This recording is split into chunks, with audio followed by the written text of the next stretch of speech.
ઓમ શાંતિ. આજની જે આપણી આધ્યાત્મિક વાર્તા છે એ છે સાચી દિલથી જ્યારે ભક્તિ કરીએ છીએ તો ભક્તિનું ફળ અવશ્ય પ્રાપ્ત થાય છે. એક ગામની અંદર એક ભાઈ, એમના પત્ની અને એમના 3 દીકરાઓ રહેતા હતા. એક દિવસ એ ભાઈ ગંગા કિનારે ગંગા સ્નાન કરવા ગયા હતા. ત્યાં એક સંત મળ્યા એમને. સંત સાથે જ્યારે આ ભાઈએ મુલાકાત કરી ત્યારે સંતે કીધું કે બેટા, જીવનમાં કંઈક નિયમ લે,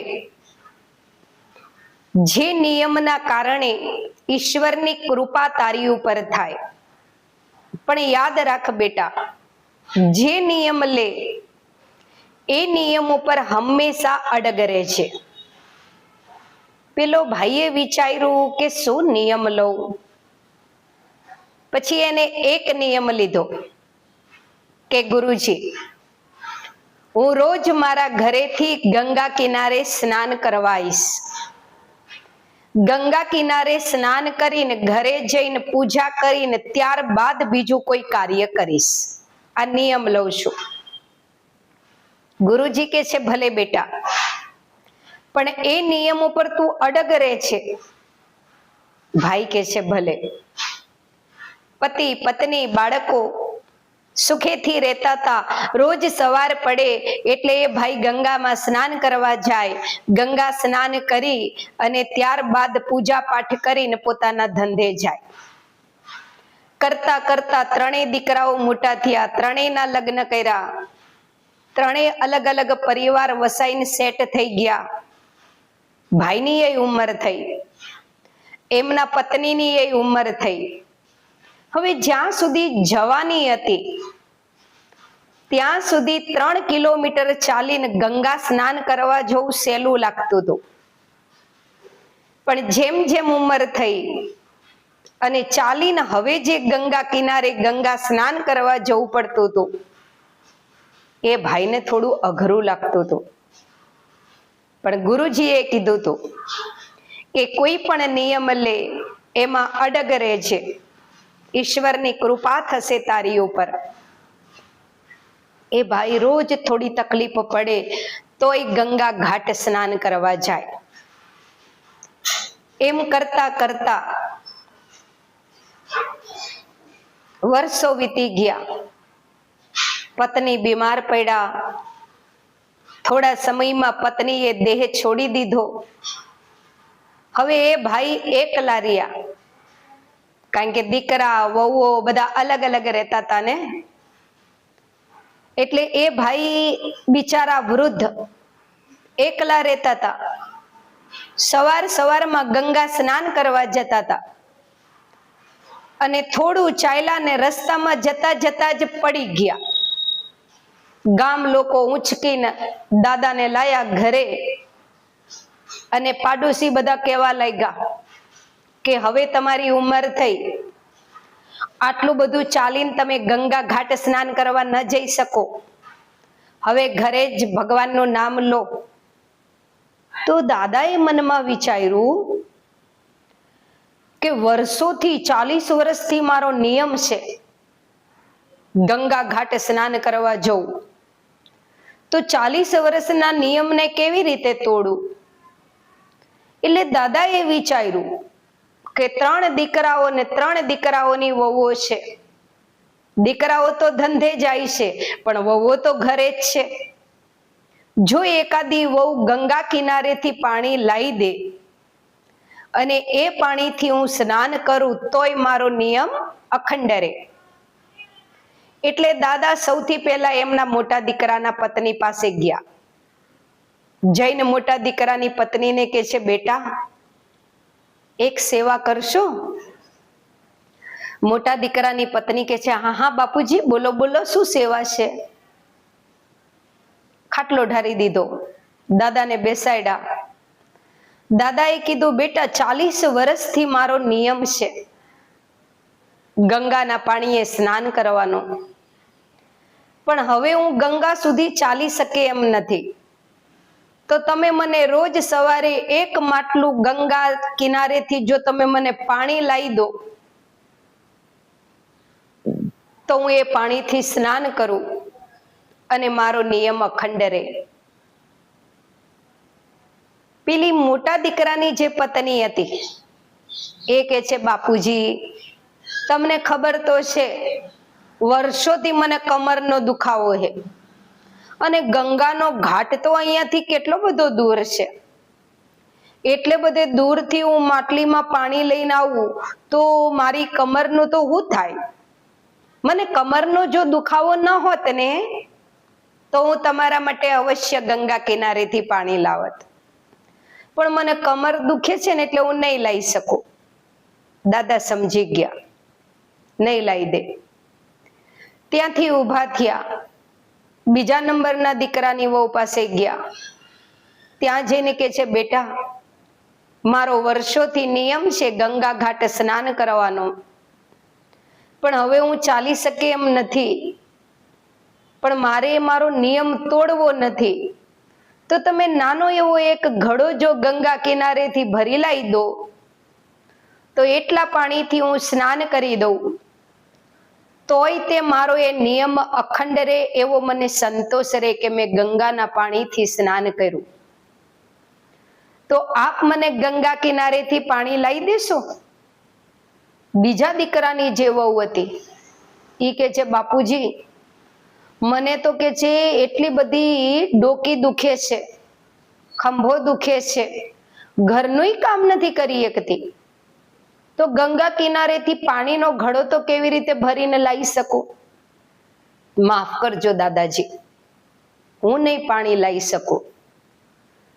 દાદાએ વિચાર્યું કે બેએ તો ના પાડી. હવે એક નાના દીકરાની વહુ રહી છે, એ થોડી સાધારણ ગરીબ હતી.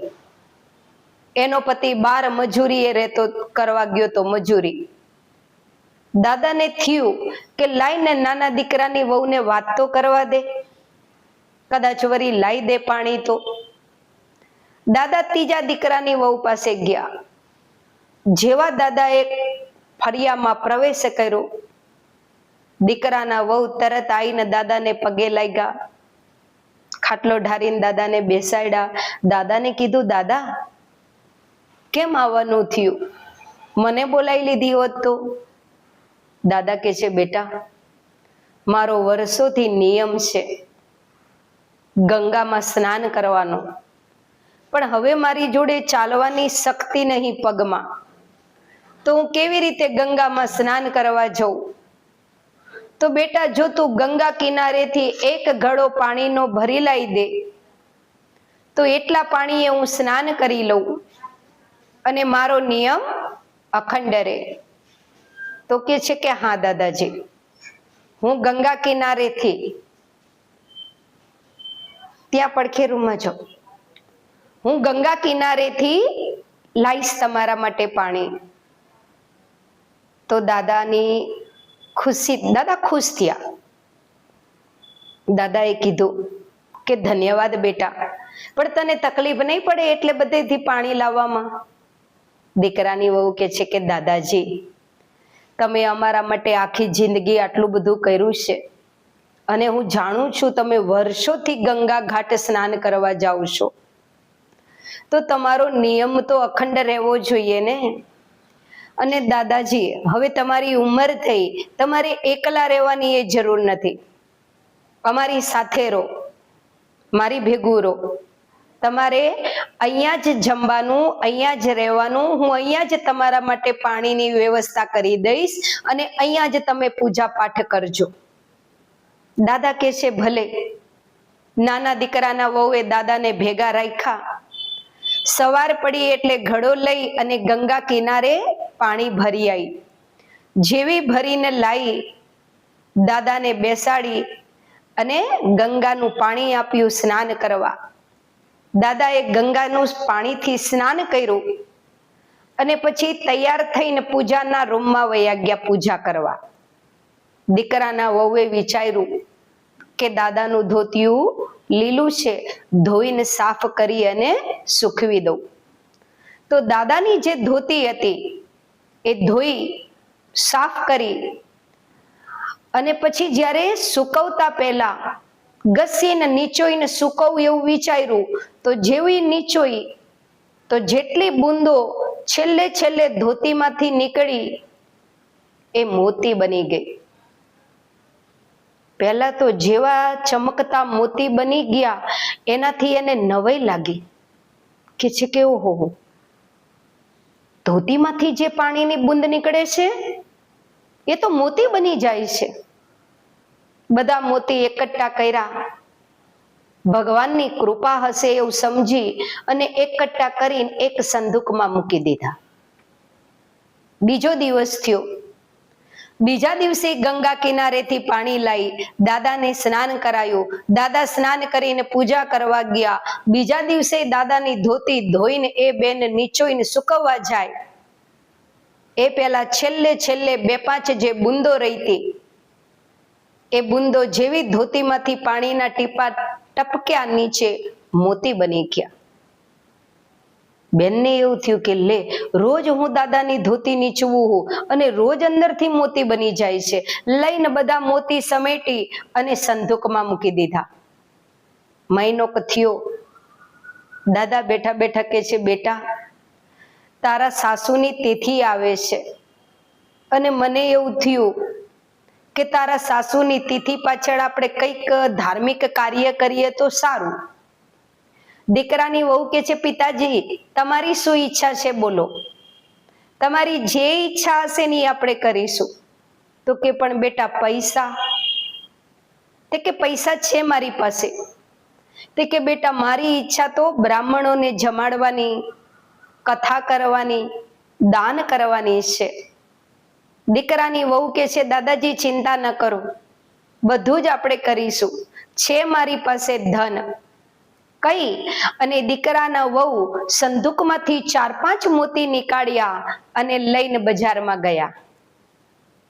ત્યાં જઈને સોનીની દુકાને જઈને એક મોતી આપ્યું વેપારીને અને કે છે, ભાઈ આ મોતીના કેટલા પૈસા આવશે? જેવું વેપારીએ મોતી જોયું તો કે છે, આ મોતી તો સાચું છે, કિંમતી છે. ક્યાંથી લાયા તમે આ મોતી?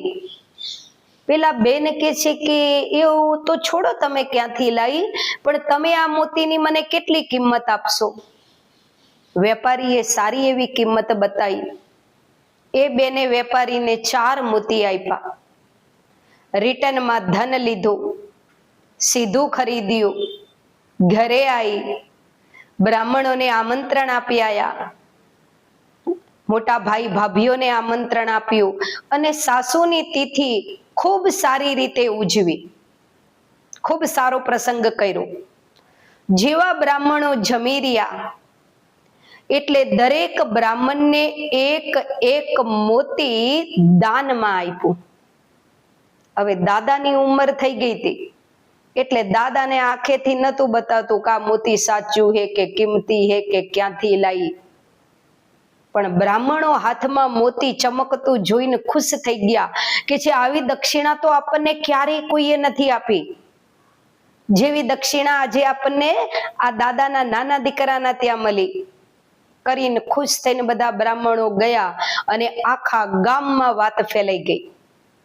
ફલાણા દાદાના દીકરાના ત્યાં શ્રાદ્ધના નિમિત્તે ગયા તા તો નાના દીકરાની વહુએ સાચા મોતી બધાને બ્રાહ્મણોને દાનમાં આપ્યા.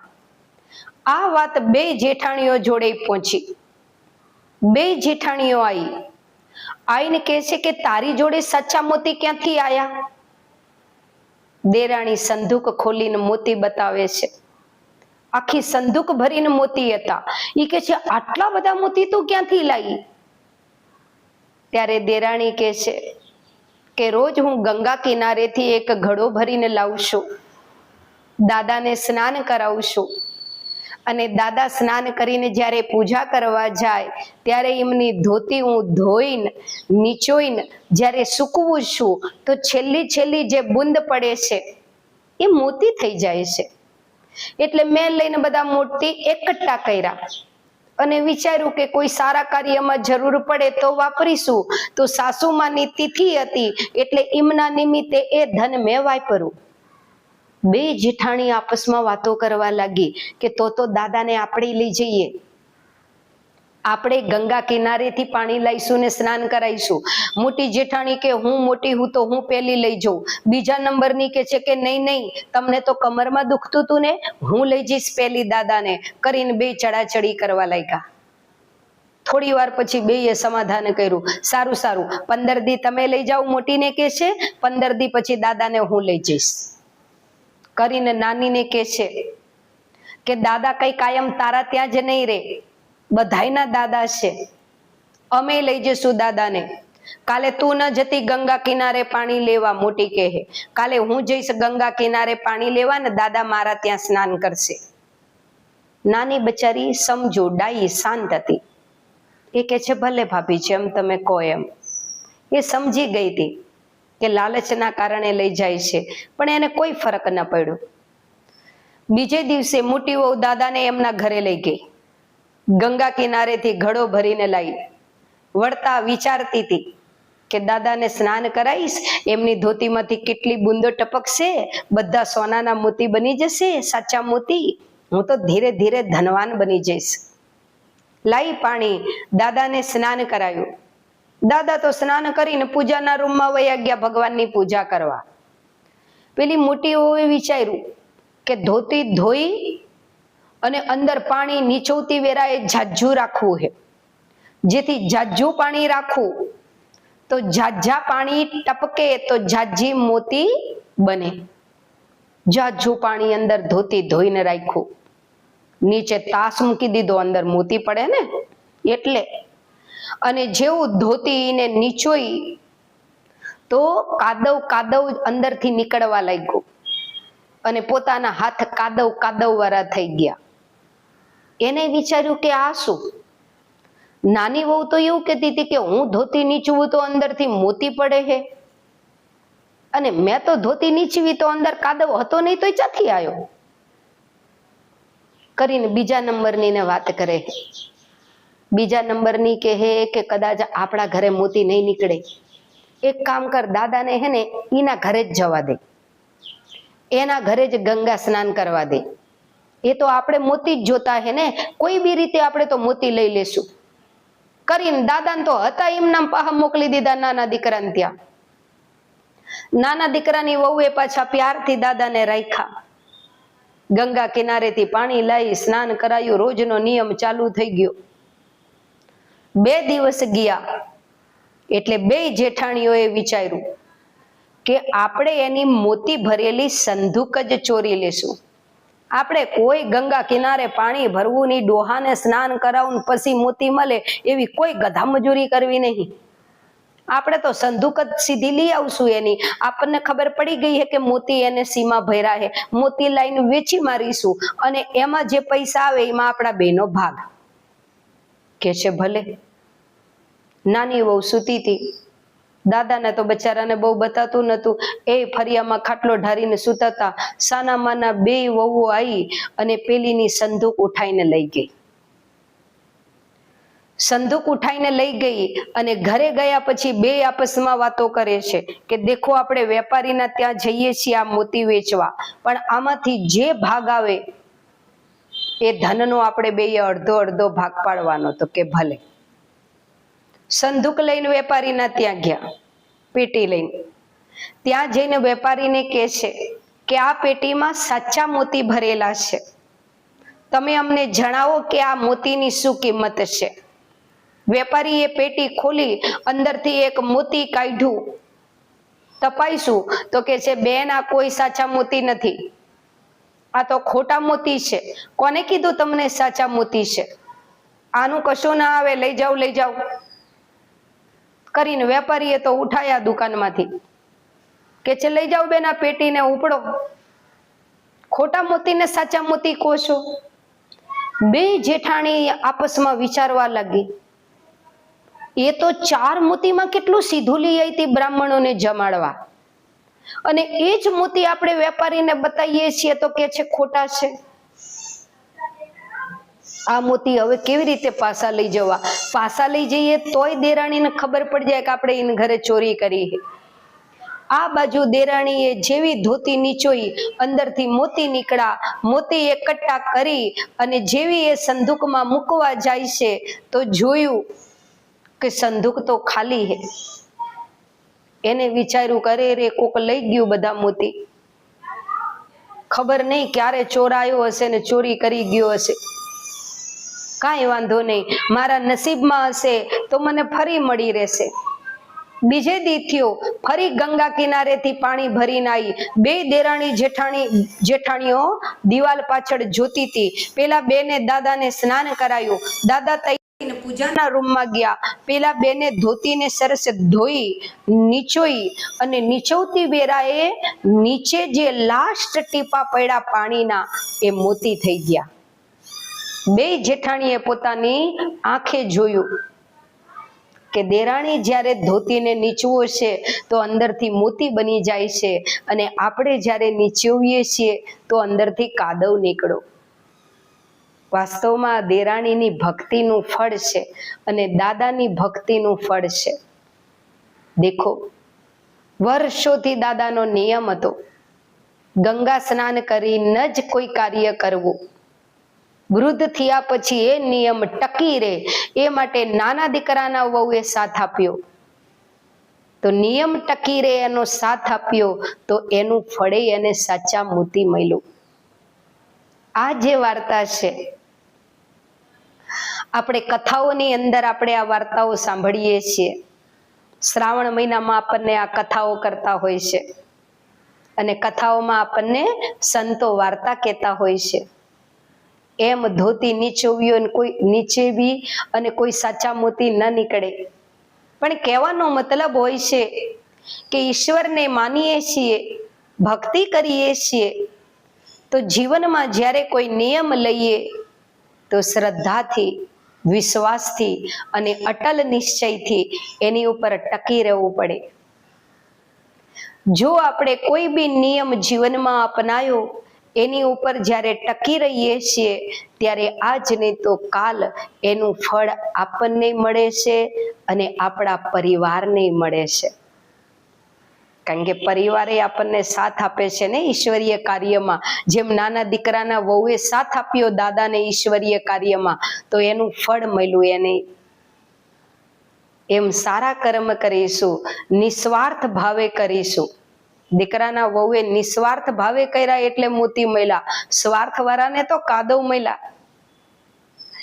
એમ કોઈ બી કાર્ય જો પુણ્ય પ્રાપ્ત કરવું છે તો દિલથી કરો, નિસ્વાર્થ ભાવે કરો, ઈશ્વરની યાદમાં કરો તો આજ નહીં તો કાલ એ શ્રેષ્ઠ કાર્યનું ફળ અવશ્ય પ્રાપ્ત થાય છે.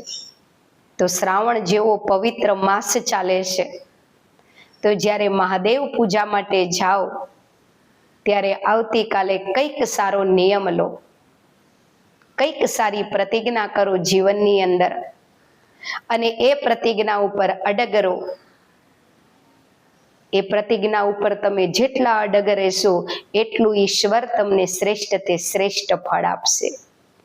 આ વાર્તા જો સારી લાગે તો કોમેન્ટમાં ઓમ શાંતિ કરશો, મિત્રોને શેર કરશો. વાર્તાઓ સાંભળવા બદલ આપ સર્વ ભાઈ બહેનોનો ખૂબ ખૂબ આભાર. શ્રાવણ મહિનાની તમને બધા ભાઈ બહેનોને ખૂબ ખૂબ મુબારક. વિશેષ મહિનો ચાલે છે તો વિશેષ પરમાત્માની યાદમાં રહેવાનો પુરુષાર્થ કરશો. ઓમ શાંતિ.